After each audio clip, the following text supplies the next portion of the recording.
नमस्कार। नेपाली लोक साङ्गीतिक बजारमा 9-10 घण्टा अगाडि मात्रै आमा बोलको गीत सार्वजनिक भएको छ। उक्त गीतको सुमधुर आवाजमा सागर बिराही र शर्मिला गुरुङको रहेको छ भने लय शर्मिला गुरुङले बनाएकी हुन्। उक्त आमा बोलको गीतको शब्द पुष्प खड्काले लेखेका हुन् भने म्युजिक एरेन्जर स्वयं गायक सागर बिराहीले गरेका छन्। सुमन राणा र खुमन राणाको रेकर्डिस्टमा रहेको गीत मिक्सिङ मास्टरिङ कुमार राणाले गरेका छन्। उक्त गीतलाई मारुनी डिजिटल रेकर्डिङ स्टुडियोमा रेकर्ड गरिएको हो।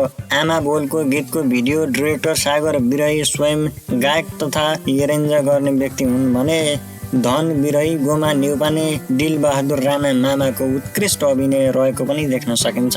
उक्त आमा बोलको गीतको भिडियोमा सिनेमा फोटोग्राफर सुरेश श्रेष्ठको रहेको छ भने प्रोडक्सन म्यानेजर विवश घरते मगरको रहेको छ। उक्त आमा बोलको गीत 9-10 घण्टा अगाडि मात्रै यसै गीतकी गायिका तथा सङ्गीतकार शर्मिला गुरुङको अफिसियल युट्युब च्यानलबाट सार्वजनिक भएको छ।